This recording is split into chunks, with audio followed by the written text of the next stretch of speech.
hijos no den comida esa basura. Claro, pues decían los padres para los hijos que no comen esa comida basura porque con el tiempo.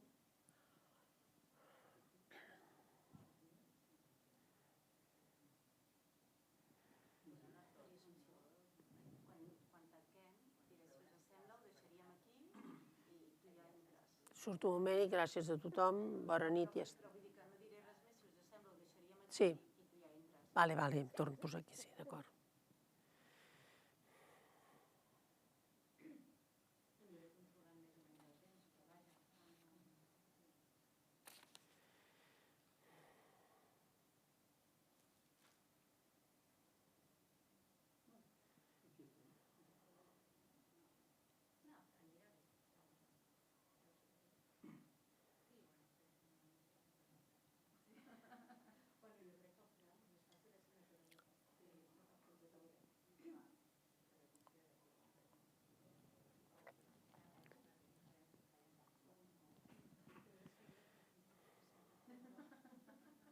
Estem a un minut.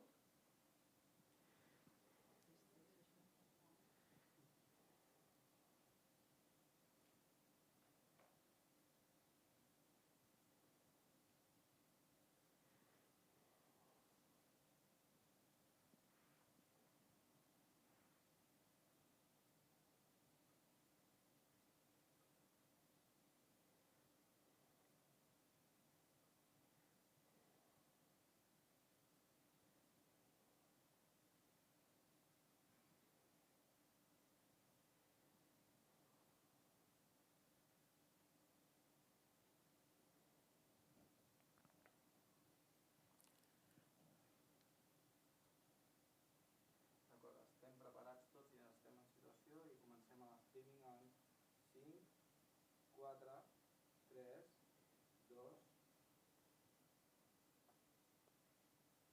Endavant. Bona tarda. Soc Maria Assumpció Vilà, presidenta de la Federació Catalana d'Entitats contra el Càncer.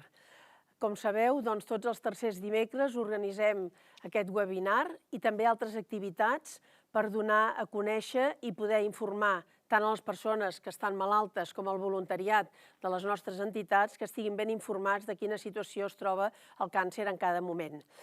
Avui doncs, parlarem de com prevenir i detectar el càncer colorectal. Ara us presentaré les persones que tenim aquí, especialistes que us podran explicar d'una manera molt clara i perquè ens pugui arribar a tothom totes les últimes novetats també i com s'està desenvolupant el càncer a la nostra població, a Catalunya.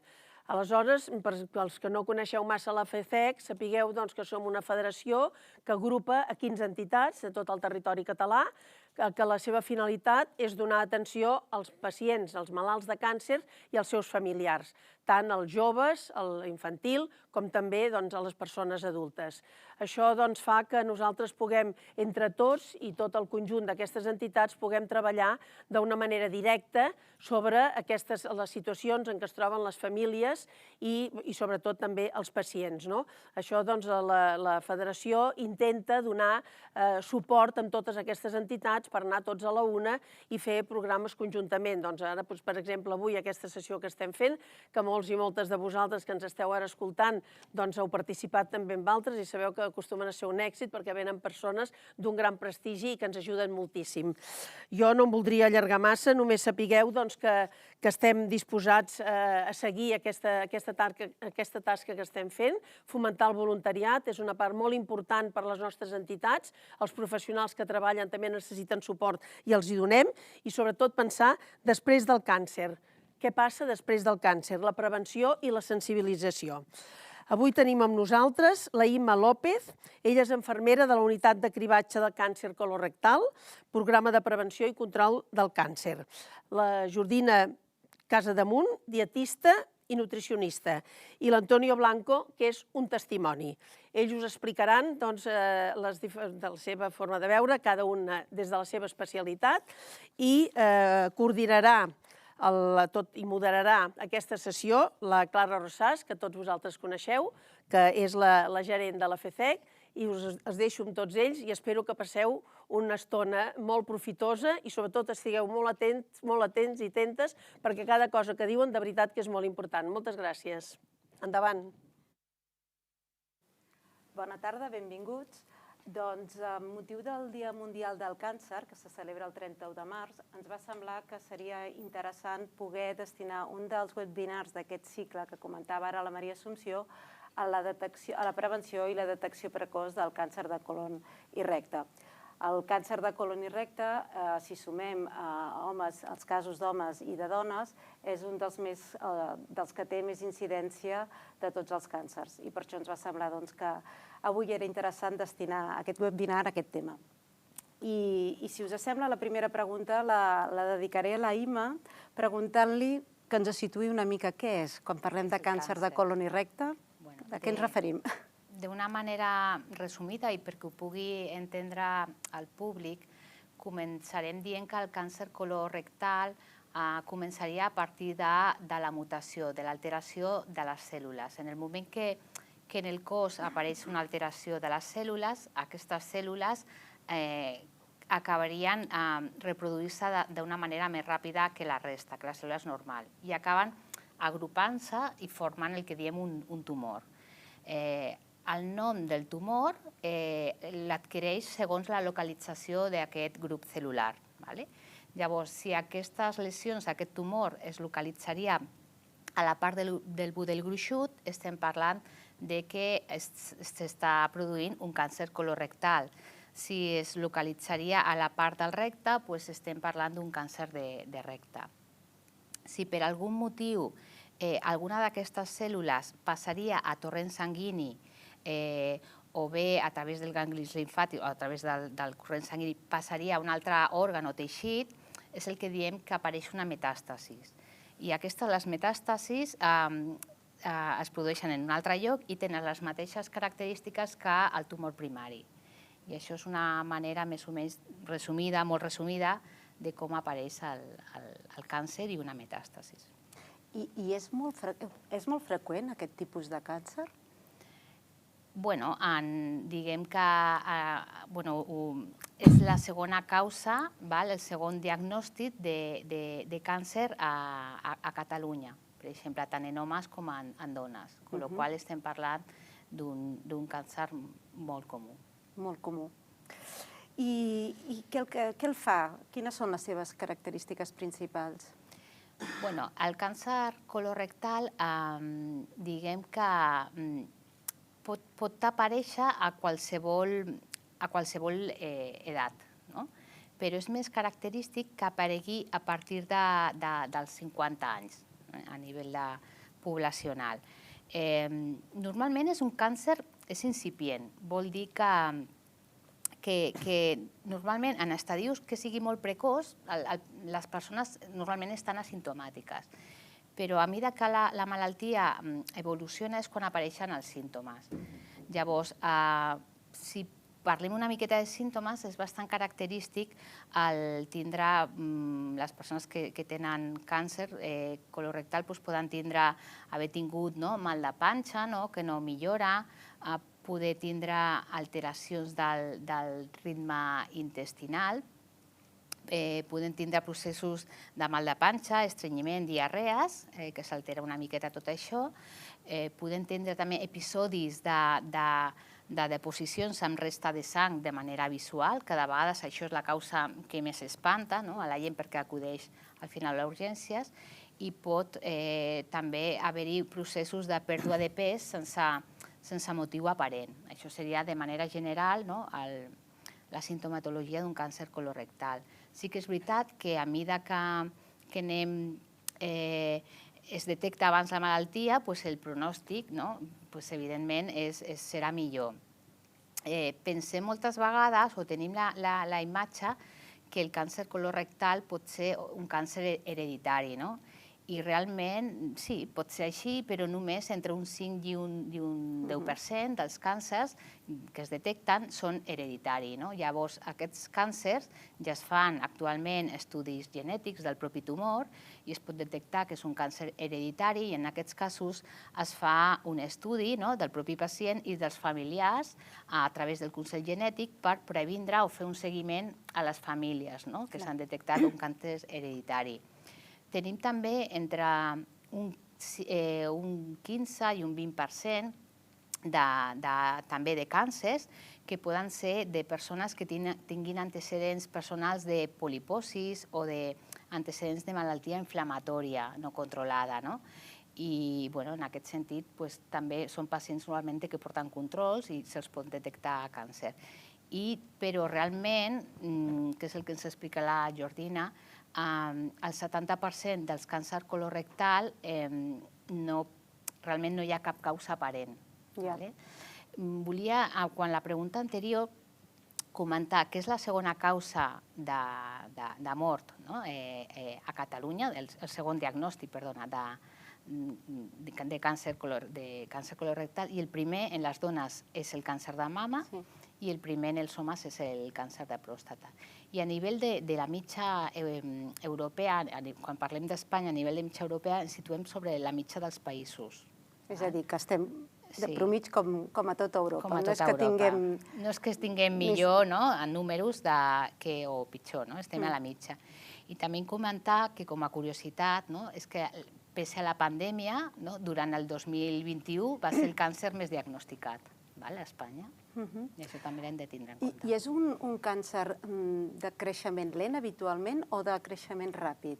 Depèn. Hi ha variabilitat segons una miqueta, segons l'alteració, hi ha diferents tipus de càncer colorectal. Realment sí que s'ha vist que són tumors, moltes vegades són lesions, que sí que és veritat que de vegades poden ser lesions petites, que passat entre 5 o 10 anys poden evolucionar a ser lesions malignes. Això és la teoria. També hi ha lesions que creixen de manera més ràpida. Llavors, si no traiem aquestes lesions malignes, poden arribar a malignitzar i a ser dolentes. Clar. No ho he dit abans, però pels que ens estan escoltant ens poden enviar a través del xat les preguntes que tinguin, perquè al final de la sessió dedicarem un temps a respondre a les preguntes que ens pugui fer el públic directament. O sigui que us animo a que a través del xat ens feu arribar les vostres preguntes. I ara anava a preguntar, sapiguent que tenim aquestes característiques, que és un dels càncers amb més incidència, es pot prevenir? Que seria la gran pregunta, no?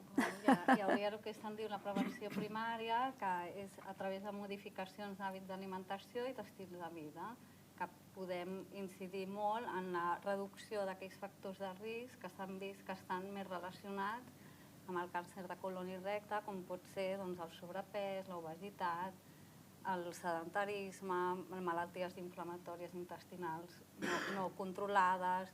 Tot això són factors de risc que poden afavorir aquest diagnòstic. I, per tant, vols dir que tenim elements... Tenim elements, o sigui, està molt a les nostres mans per formar part activa de millorar el nostre dia a dia en quant a hàbits d'alimentació. O sigui, tenim un gran recorregut, no? Perquè... Tenim feina, vols dir? Tenim molta feina, sí. I això seria la prevenció primària. Això mateix. Però després... Per una altra part, tenim també el que diem la prevenció secundària, que és a través dels programes que estan instaurats, dels programes de prevenció de càncer. Tenim el càncer, potser de mama, no? El càncer de prevenció de càncer de mama, que potser és més conegut, que és a través de les mamografies que es fan a la població de dones, però també tenim, per exemple, la prevenció del càncer colorectal, que és el que avui parlarem, que una miqueta el que vol fer és, a través de les proves del test de FENTA, que seria aquest d'aquí, he posat un model, que seria perquè arribi més o menys a la gent, un test de sang oculta en FENTA. El que vol fer és detectar, a veure si ja la població que tenim en estudi poden tindre algun... és positiu el test, i detectar si tenen lesions, retirar aquestes lesions, eliminar-les, i d'aquesta manera els programes de cribatge el que volen fer és disminuir l'impacte del càncer en la població que estem estudiant.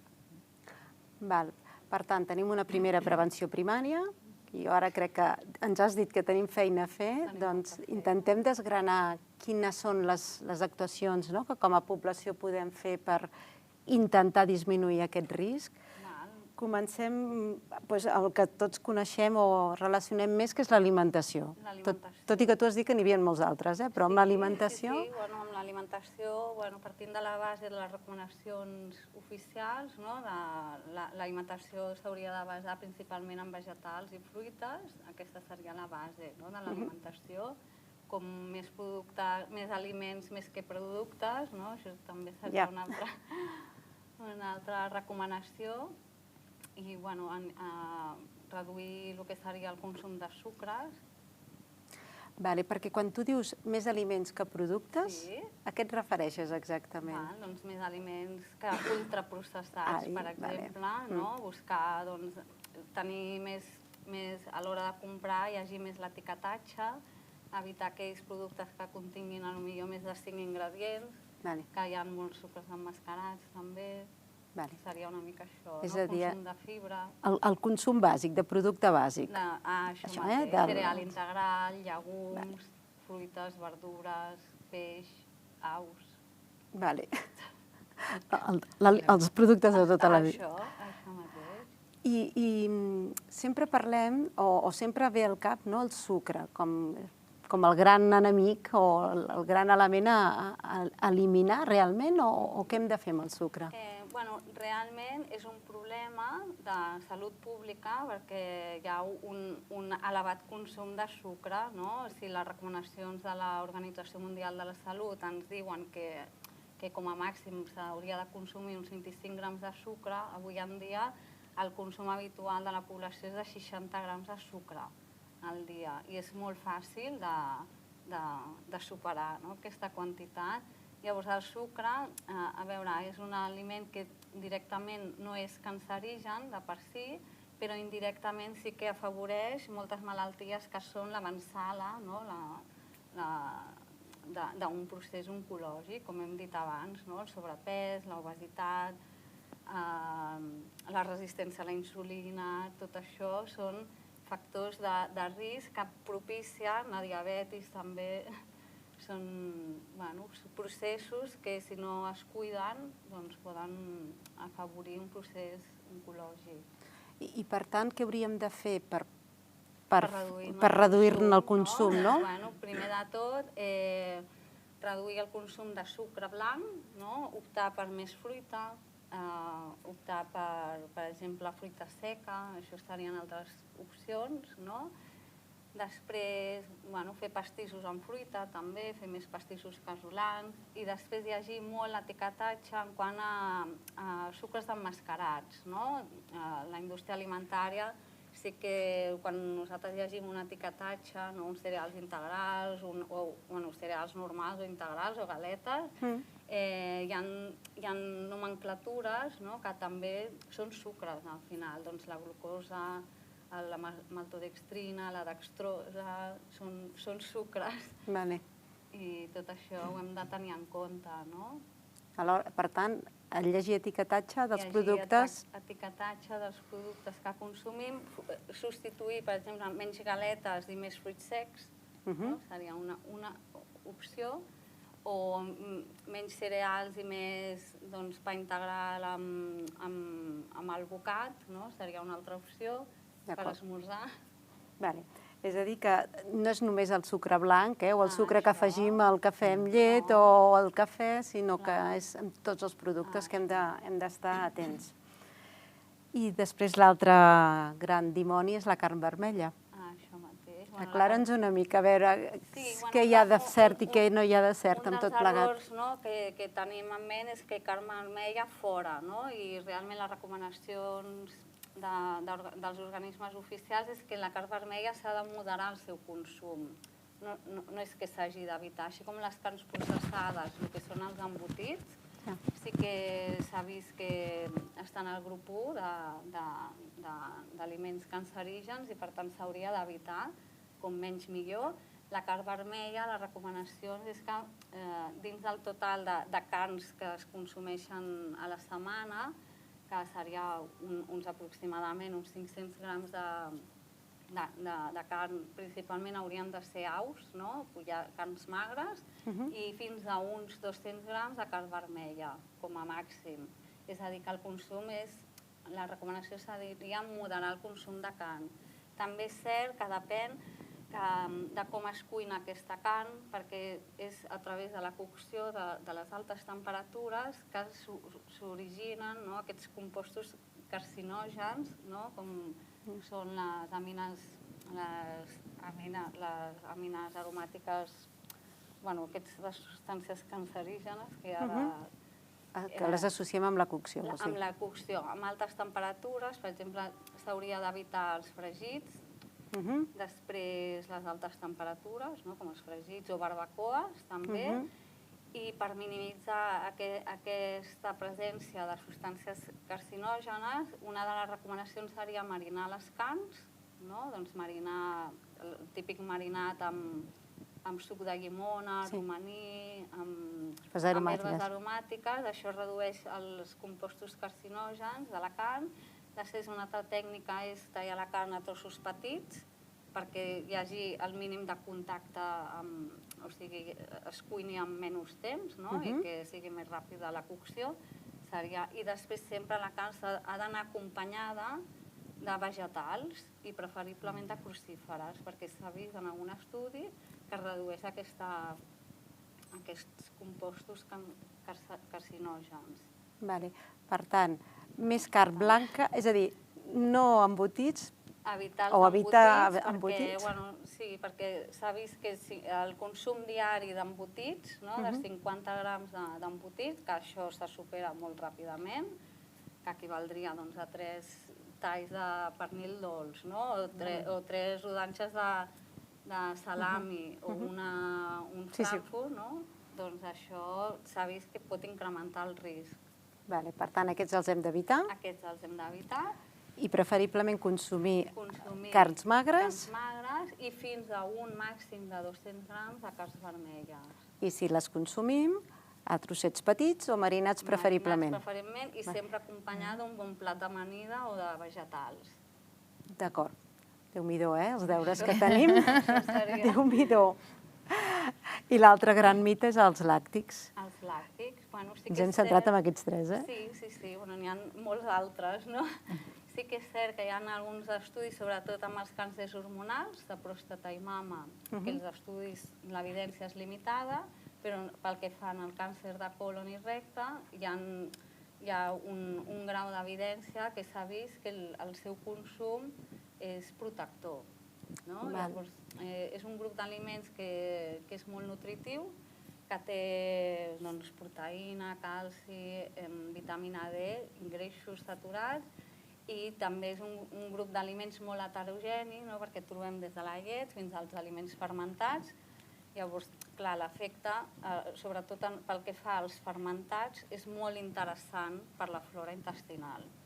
Que precisament amb el càncer. Precisament en la prevenció del càncer de colon. Llavors, clar, quan parlem d'un aliment que és com el dimoni, hem de tenir en compte la globalitat, el patró de l'alimentació, perquè no hi ha un aliment que directament sigui cancerigen i no hi ha un aliment que sigui cancerigen. Depèn molt del meu patró. I la combinació... La combinació, perquè els estudis el que ens donen són associacions, però no ens diuen causa i efecte. El que ens dona és una interpretació de com podem recomanar a la població general uns certs hàbits d'alimentació que després s'haurà d'anar de forma individualitzada treballant.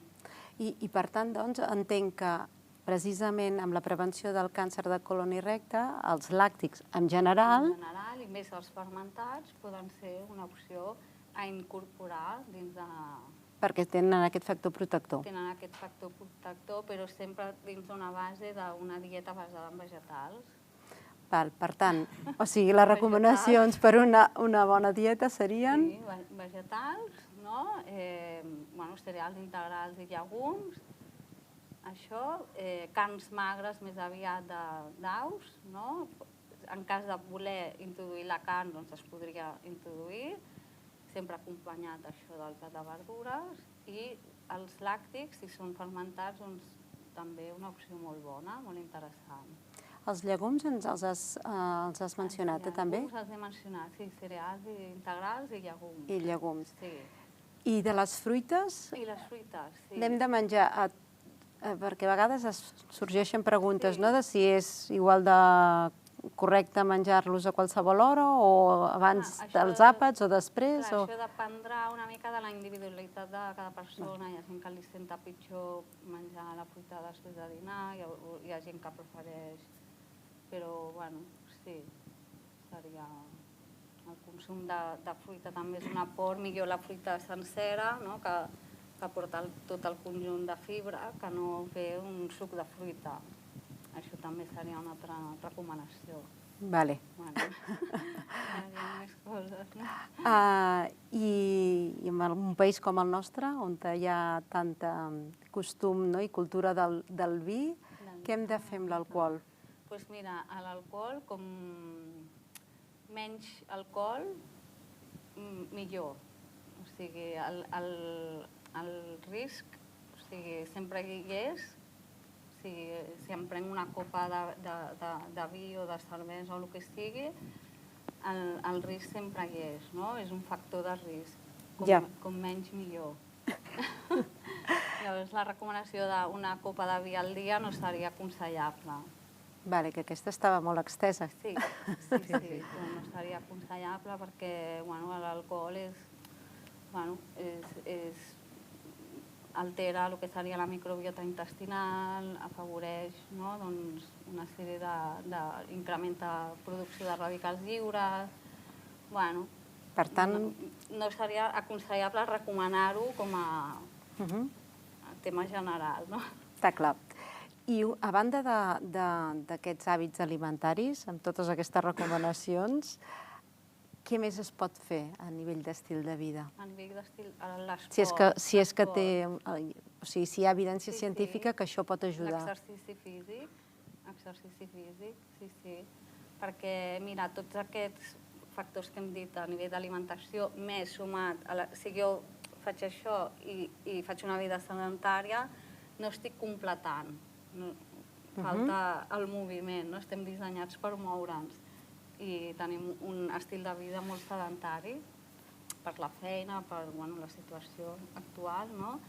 Llavors és important tant activitat física, que és moviment, no? Pujar, baixar escales, caminar, tot el que sigui possible, i exercici físic, que són dues coses diferents. L'exercici físic és quan hi ha una pauta, un entrenament amb un objectiu final. Doncs això, si fem alimentació i exercici físic, doncs són dos bons canvis, bons propòsits a modificar.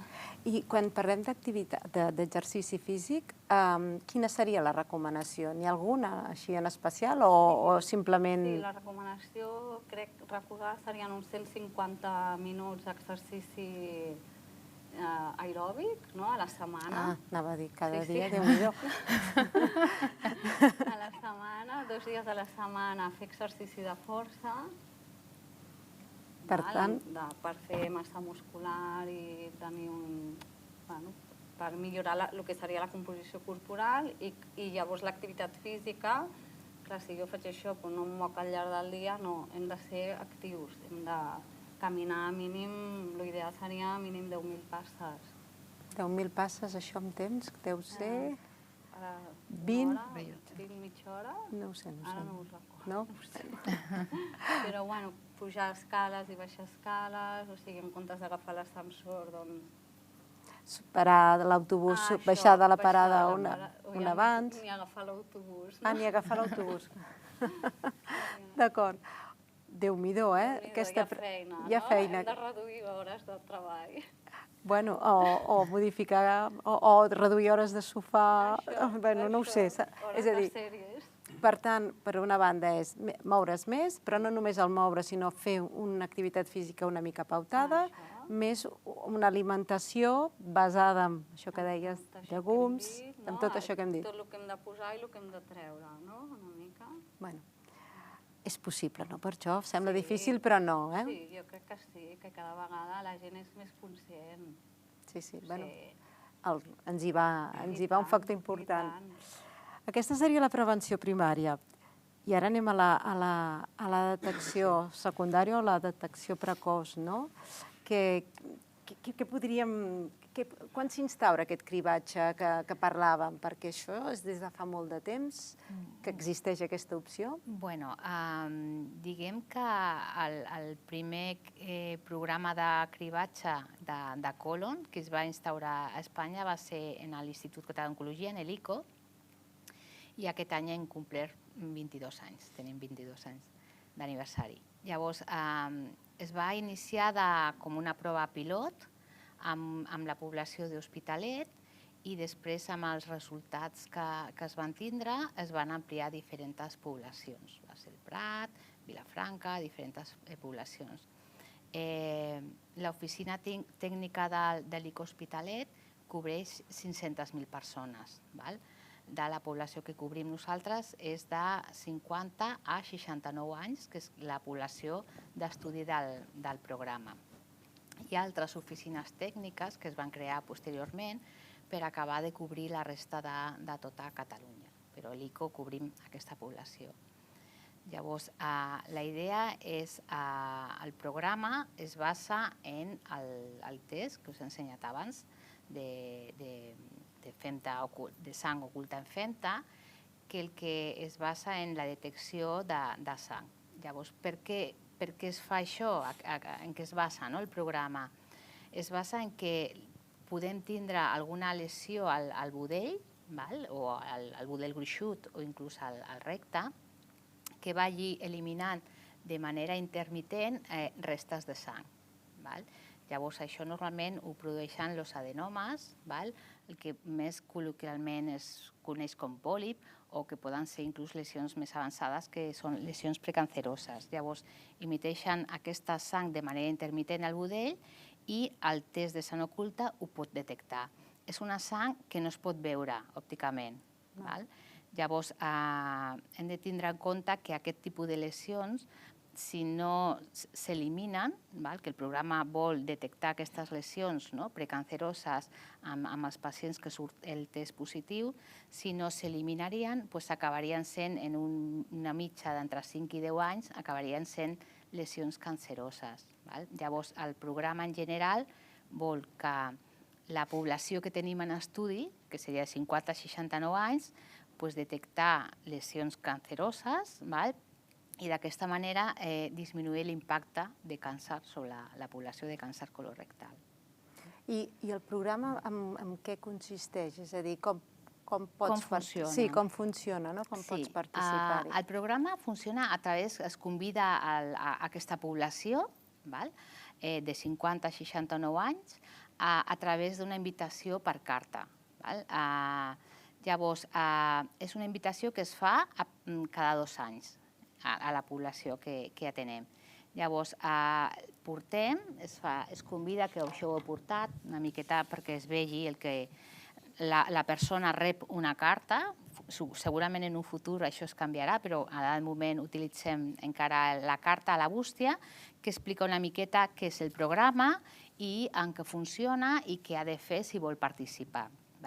Sempre que l'usuari tingui algun dubte, té els telèfons de contacte del programa amb l'oficina tècnica, en el nostre cas la de l'ICO, i el correu electrònic per resoldre els dubtes que pugui tindre de participar. Hi ha gent que no sap si ha de participar perquè té antecedents de càncer colorectal. Normalment la població que tenem és població sana, sense antecedents de càncer, sense haver tingut lesions de càncer colorectal, perquè aquesta població ja està estudiada i moltes vegades les persones poden trucar, has de participar, que m'han detectat un càncer colorectal. Una miqueta això, aclarim aquests termes. Llavors, si participa, si decideix la persona vull participar al programa, amb aquesta carta va a la farmàcia, a les que tenim acord, recull el test de sang oculta amb femta i ho porta posteriorment a la farmàcia. Una vegada que es recull a la farmàcia, envien aquest test a l'ICO, que és on tenim, en el nostre cas, el laboratori per analitzar aquesta mostra. Si la mostra surt negativa, vol dir, podem assegurar, en principi, que aquesta persona té mínim risc de tindre un càncer colorectal. I es tornarà a convidar als 2 anys a participar al programa. Si surt positiu, normalment s'envia una carta que és positiu, però de vegades ens adelantem i les mateixes unitats endoscòpiques de la població, de cada població, contacta amb l'usuari per informar que ha sortit positiu i que s'ha de fer una colonoscòpia. Llavors, la colonoscòpia només es fa en la gent que surt el test positiu perquè és la prova ideal per veure el budell, si hi ha algun tipus de lesions.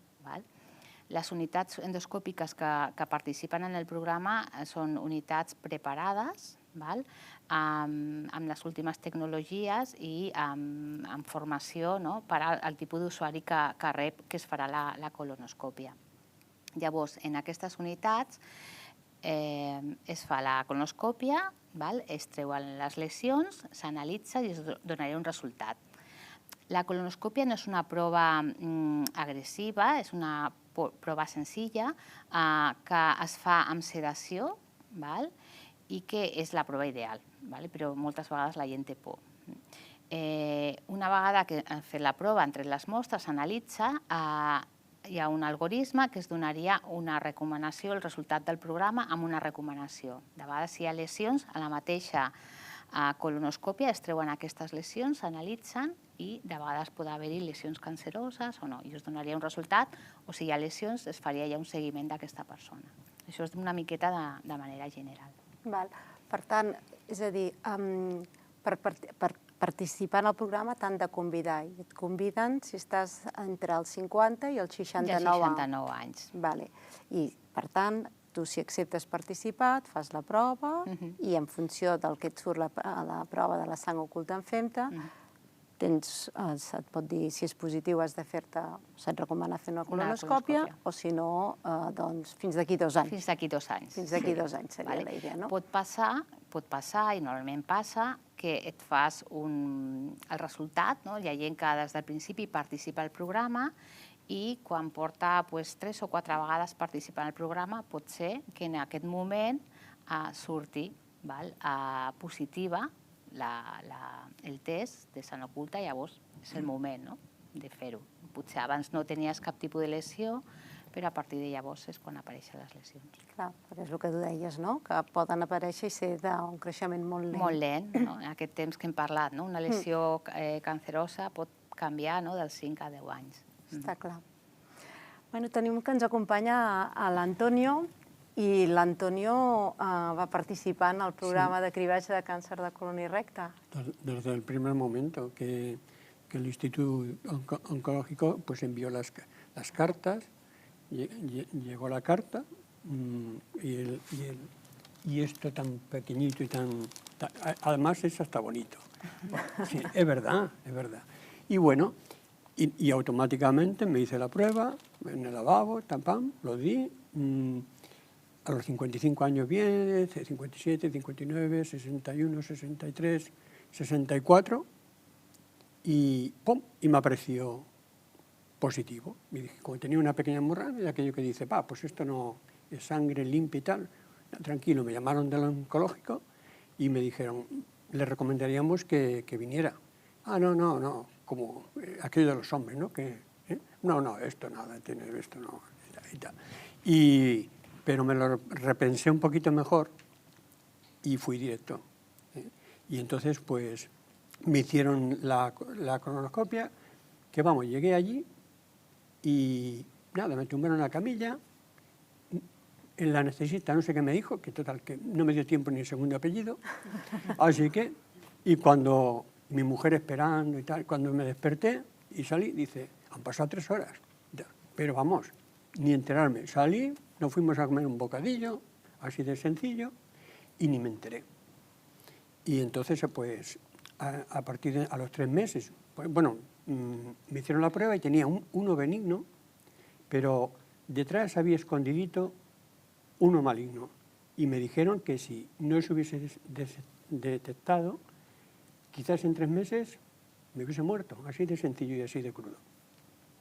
Entonces, bueno, a los 3 meses me quitaron los puntitos que me pusieron y bueno, a los 6 meses así fui otra vez porque no me habían encontrado y tal. Y hasta hoy, la mar de bien, he reducido un poco pues por la noche el alcohol, ¿no? La copita de mejor de chupito al mediodía después de comer. Sí, sí, es así de sencillo. Y bueno, y también he perdido un poco peso. Y nada, así que esperando que llegue este año, a los 69 años y tal, y vamos, de cabeza, porque eso, la colonoscopia, es, vamos, muchísimo mejor que ir al dentista.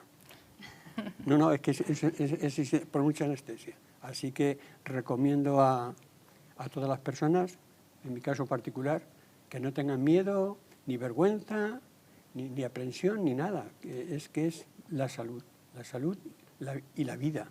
Y si no, la muerte, así de crudo. Con la qual vostè va participar des del principi, des que va rebre la carta, des de a partir dels 50 anys, imagino. 55. I és el cas que deia la Imma, no? Que al cap d'uns anys va aparèixer la lesió. Sí.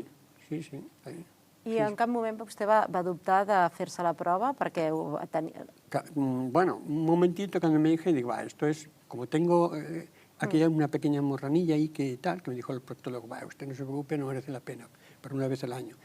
Y dio la casualidad y dije, llamé al oncólogo, como acabo de decir, y me dijeron, venga, para acá, para aquí. Y nada, como estábamos de la ciudad judicial allí, a 20 pasos, pues para allí. Y que, por cierto, lo que más me molestó fue el tocho que tuve que rellenar allí. Pregunta sí, no, además como los test psicotónicos en las empresas, que te preguntan 20 veces a ver si caes en la respuesta. Pero, en fin, así que aún me lo pasé bien. Y bueno, y lo puedo contar. I a partir d'això, ha canviat els hàbits alimentaris? Ha canviat l'estil de vida, més enllà de la copeta que comentava abans? No, porque en mi casa, mi mujer, que es gallega, pues, y cocina de maravilla, y estamos acostumbrados a judías, garbanzos, lentejas, carne grasa poca, pescado, pues sarenitas de Galicia, que están muy buenas, esas chiquititas así, y esas cosas, y pescado blanco, pues salmón un poquito, pero después frutas y verduras, pues no sé, nunca he sido muy amigo yo de la fruta, ¿no? Pero bueno, la verdura tampoco.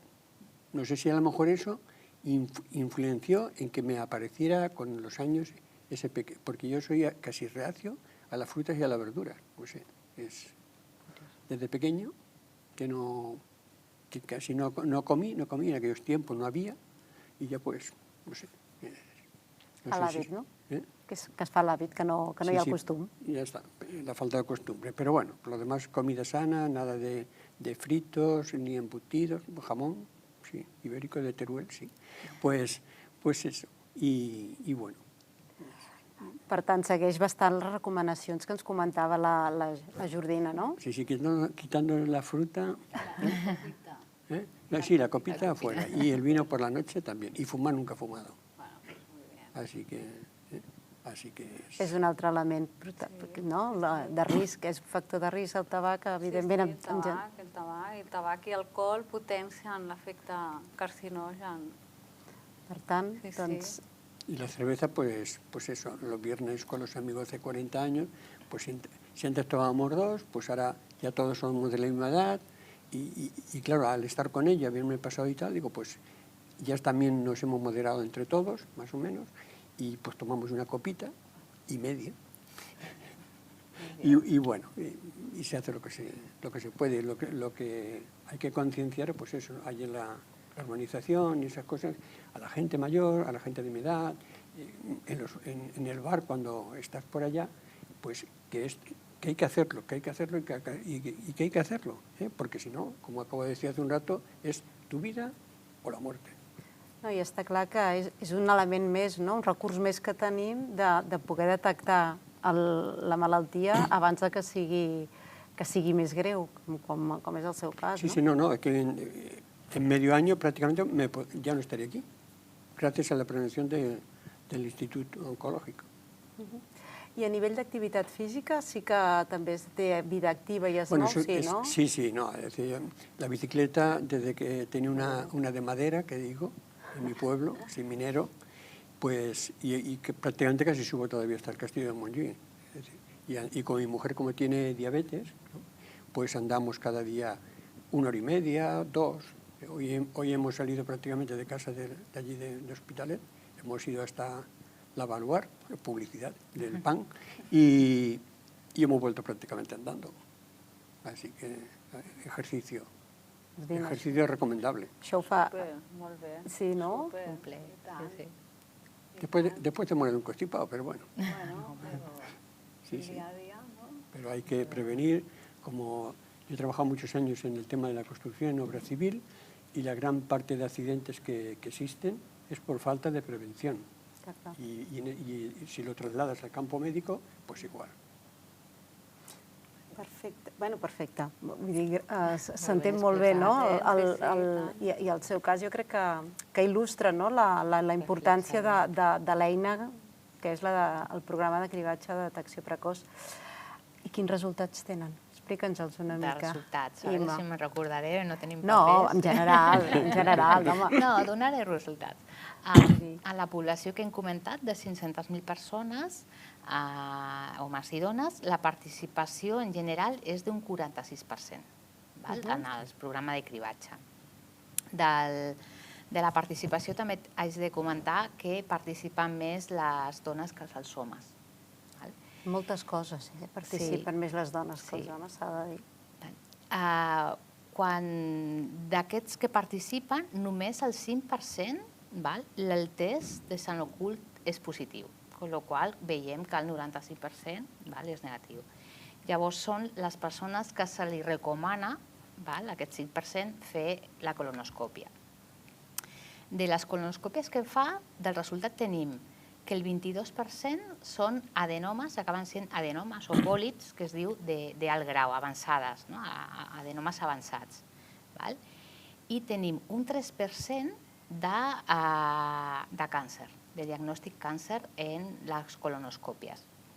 D'aquest 3% tenim que el 70% són lesions precoç en estadios precoços, estadio que parlem de 1 i 2, que és un estadio precoç. Quan abans un estadio precoç el tractament és més senzill i més fàcil de tractar o d'eliminar la lesió. I tenim també un 30% de lesions de càncer avançat. Què vol dir això? Vol dir això que potser el programa també s'apropa a la gent que potser té símptomes, que té por d'anar al metge de capçalera per acabar fent un estudi, perquè té alguna sintomatologia, però potser recollir la mostra a la farmàcia i participar al programa li és més fàcil. S'interessen en saber, volen saber, però a la vegada tenen por. I llavors moltes vegades potser aquest tant per cent de lesions avançades que possiblement tenen símptomes, aquests pacients.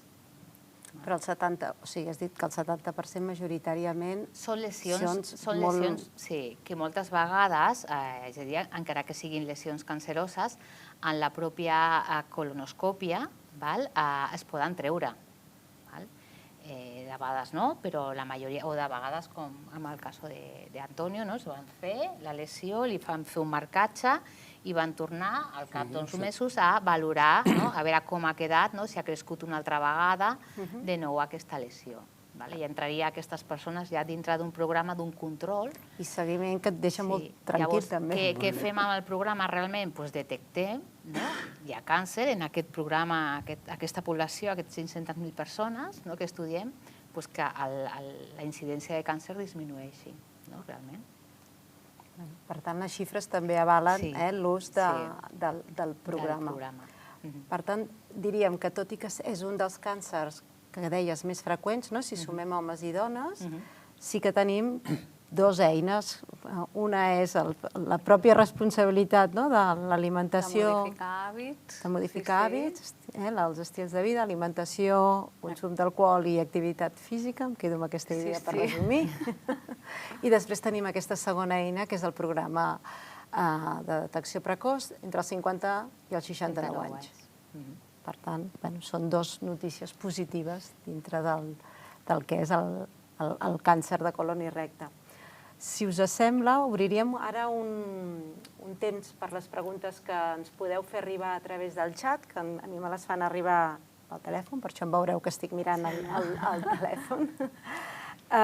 I una de les que ens pregunten és: els substituts del sucre blanc com sacarina o mel es consideren igual de perjudicials? Va per tu, Clar, al final estem habituant-nos a un sabor, al sabor dolç. O sigui, l'ideal seria no acostumar-nos al sabor dolç, o sigui, acostumar-nos al sabor dolç dels aliments naturals. Llavors, l'ús de sacarina és un endolcidor que potencia el sabor dolç. Llavors, a nivell educacional, no ens ajuda a deixar de banda una mica aquest sucre, aquesta necessitat de menjar alguna cosa amb sucre. El millor seria acostumar-nos al sabor natural dels aliments. I progressivament la mel es considera també que és sucre, en el fons. La mel seria interessant, si tinc mal de coll em faig una infusió amb mel, però no cada dia acompanyar-me el iogurt amb mel. Seria millor el iogurt amb fruita, o sense res. O sense res.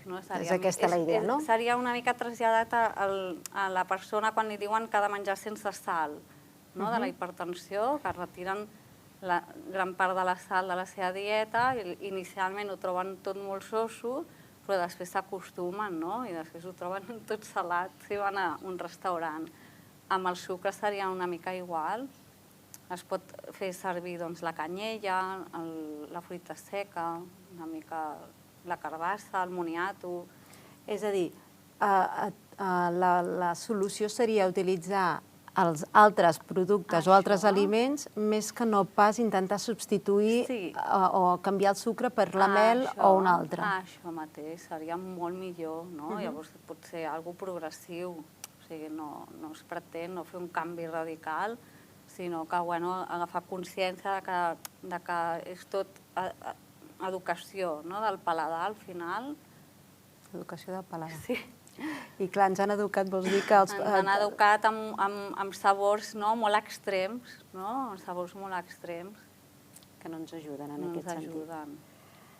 Tenim una altra pregunta, més tècnica, que em sembla que serà per la Imma, que diu: els polinomes rectals benignes i que creixen lentament es poden convertir en malignes? Això és una qüestió més clínica. Jo soc infermera. En principi, qualsevol tipus de lesió amb el temps pot evolucionar i ser maligna, o de vegades no maligna, però sinó créixer i ocupar, en aquest cas el recte, evitar ocupar espai i dificultar l'eliminació. Però ja és un tema més clínic que jo com a infermera no puc donar resposta tan clarament. Vale. Una altra. Com és la preparació de la colonoscòpia? Diuen que és el pitjor. Potser això l'Antonio ens pot contestar. Que va, no sé quién dirá eso. No sé quién dirá eso. Como he dicho antes, vas allí, te tumban la camilla, te dicen, ¿cómo te llamas? Y no da tiempo al segundo apellido, te duermes. A las 3 horas. La que lo padece fatal es el acompañante, porque se tiene que estar ahí sentado haciendo crucigramas o sudokus, que digo yo, y ya sales. Lo de tomar el líquido. Bueno, sí, la preparación, ¿no? Sí. La preparación, bueno, eso, a ver, no tomas Coca-Cola, que digo yo, ¿no? Pero bueno, tampoco hay otros sabores peores.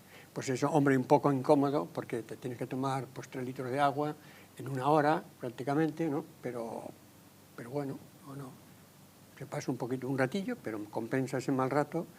Pues eso, como decimos, como si tienes una muela picada y tienes mucho dolor y vas y te la quitas, ¿no? Pues igual. Es decir, que no. Yo la verdad que tampoco es tan molesto el beberte el agua. Sí. Además, los productos que te ponen saben un poquito como naranja, cositas de tal. Pues bueno, una naranjada. Para disimular, Para no? disimular Suposo. un poquito. No, lo hacen bien, sí. Jo quiero Què hi vols añadir, afegir? sí, jo vull afegir que bueno, també va evolucionant tot amb les preparacions. Ara les unitats endoscòpiques, les meves companyes infermeres estan molt evolucionades en els nous preparats i en fan preparats molt individualitzats segons la persona, les patologies que té, també l'hem de tindre en compte. I que moltes vegades ara també s'està aplicant, també en comptes de fer dietes de 3 dies, d'evitar fibres principalment, ara s'ha demostrat que també fer un bon preparat, prendre els preparats, fer només una dieta de 24 hores, està demostrat que també és efectiva. Però clar, hem de tindre en compte que el resultat de fer aquesta preparació és aquesta, perquè hem de buidar el budell per poder veure òpticament si hi ha lesions. Això és com anar al dentista i netejar-te les dents. És la preparació que hem de fer. Un bon símil. Sí. És l'única manera de... Però vols dir que potser abans es preparava, era més llarga la preparació i més pesada? No fa tant. Abans arribaven a ser dietes de 5 dies. Ara es fan 3 i fins fa poc inclús han sortit articles i hi ha evidència que una dieta baixa en residus 24 hores abans i amb una bona preparació pot ser igual d'efectiva que una dieta de 3 dies. Això hi ha evidència. Per tant, vols dir que en aquesta preparació que, com deia l'oient, que és el més pesat, això també s'està treballant per reduir i que sigui més portable. Buidar el budell, però que no sigui més suportable, realment, sí. Vale. Un altre que ens arriba diu: les persones celíaques hem de tenir més cura pel fet del gluten? Bueno, sobretot seria les persones que potser no estan diagnosticades i tenen molts problemes intestinals i que tenen un consum habitual de gluten i que després els diagnostiquen. Llavors, un seria aquest escenari, que n'hi ha molts casos, que cada vegada hi ha més casos que es diagnostiquen, celiaquia, i si és el cas d'una celiaquia, doncs, evidentment, si no hi ha un bon control a nivell dietètic, doncs, clar, hi ha un estat inflamatori de l'intestí amb el que pot provocar un procés. Vols dir que és un factor més de risc afegit? Sí, les malalties inflamatòries intestinals són factor de risc. I per tant... Per tant, s'ha de controlar amb una alimentació. En aquest cas, és celíac, exempta de gluten. Està clar. Molt bé. De moment em sembla que no ens n'arriben més. Estic mirant el mòbil. Però jo diria que de moment no arriben més preguntes. I ja per acabar, si us sembla, jo us demanaria que si ens poguéssiu resumir en una frase què és el més important que voldríeu transmetre al públic. No sé qui vol començar. Qui dispara primer? Bueno, simplemente, es decir, prevención es vida, dejadez es muerte, así de duro. Carai. Sí? Jo iba també una miqueta cap aquí, que jo animo a la gent a participar al programa de cribatge, ha demostrat evidència i vida en les persones i que moltes vegades depèn de la mateixa persona aquesta participació. O sigui que el saber depèn moltes vegades de la pròpia persona. Jo animaria la gent a formar part activa de la pròpia salut i escoltar-se més, alimentar-se millor amb aliments i no tant producte i fer exercici físic, moviment. Més d'una frase. No passa res. Jo crec que ho heu resumit molt bé les tres perspectives, al final, que una mica era l'objectiu que preteníem avui, de dir, tot i que és un dels càncers, el càncer de colon i recte, el que és més freqüent, amb la pròpia responsabilitat podem fer canvis o podem ajudar a prevenir.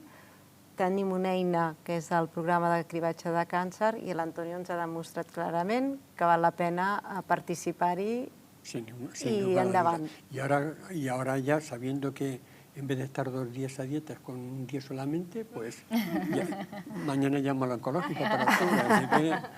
Així de fàcil. Doncs, si us sembla, us agraeixo molt la participació i ho deixaríem aquí.